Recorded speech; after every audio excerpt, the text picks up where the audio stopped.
All right, this one's going to have to be fast. This one's for JB, all right? Now, if you haven't checked out JB's channel, check it out. He's got some righteous machinery in his shop, and he does a lot of machining, a lot of sharpening, and he's got this 2.8 he's building, and he's putting a blower on a 2.8, so that's pretty damn cool. But anyways, to run a supercharger, you will need to boost reference your power valve. What does that mean? Well, power valve works on vacuum to close. Hold on here.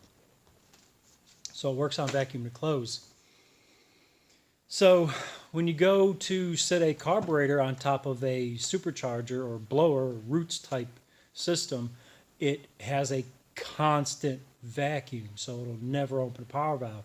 So when you give it throttle, it never sees that lack of pressure, that negative pressure, or that pressure drop to open the power valve at a specific manifold vacuum, okay?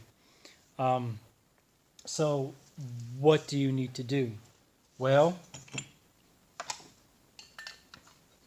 first, you need to find the hole that feeds the power valve.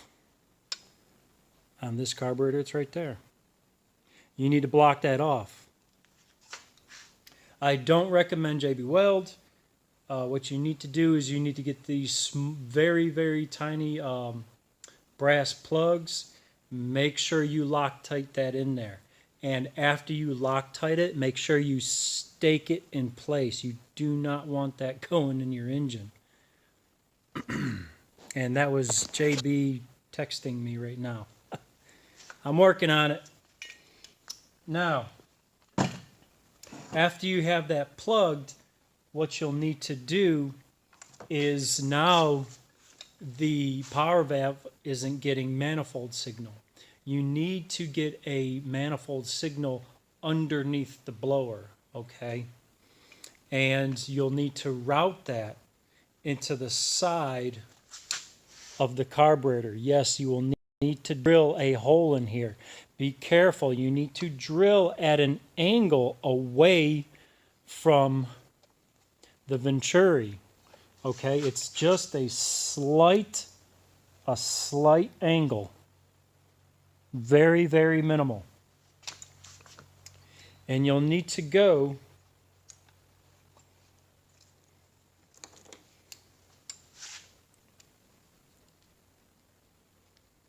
in between the ribs right there. Let's see if I can get the light. You'll need to go in between the ribs, okay? At a very slight angle.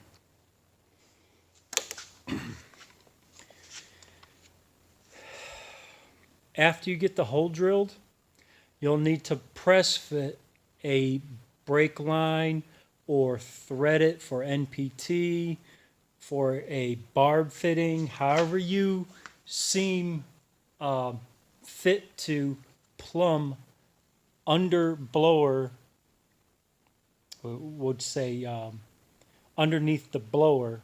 You'll need that pressure signal going in here. Now, you got your power valve hole. And sometimes what you'll need to do is, if you need more fuel, you'll need to actually drill those out bigger. And for that, you'll need a specific set of drill bits for that, because these are really tiny. And these won't fit in a regular drill gun, because in a regular drill gun, it has that taper. Now, I use a cheap Ryobi because it still uses the pointy tip. See? It'll grab a smaller drill. As to where the DeWalt, see how it has a, see how it doesn't go to a point? It has like a rounded tip. You won't be able to put the drill in here and tighten it. So When you boost reference this, when it senses that it will open that power valve. If you don't do that, your power valve will never open. There's another thing I wanted to say. A lot of people say just plug that off, get rid of the power valve. Do not do that. This is not a boat. This is not a idle full throttle situation. All right. If you block that power valve, what'll happen is at cruise you'll be on the high circuit. Okay, so it will run really, really rich, and it will make your engine puff black. You'll get terrible fuel mileage. You'll wash your rings, all kinds of bad stuff, right? So use a power valve. I think that pretty much covers it. Yeah, just make sure you measure the outside diameter of the brake line and use a relatively smaller size drill bit than the brake line. And what I'll usually do is I'll put the brake line in the drill and get a piece of sandpaper and just sand it down, hone it to the finish or the size that needs to be pressed into the body of the Holley carb. Another thing for all you tuners out there of metering blocks, okay?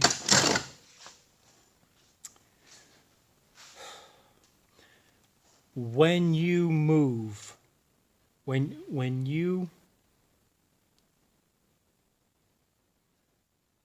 remove the orifice here and you put it up here, that is not good, okay?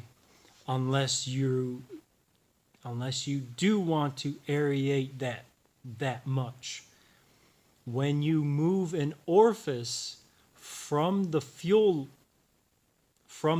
supply and move it above the fuel supply to an area of air, that orifice is no longer controlled and gives a accurate meter delivery. An orifice submerged in a liquid, that will give you a good steady flow. When you remove it from the fuel and move it higher, you now just ruin the whole metering system of what this was designed for.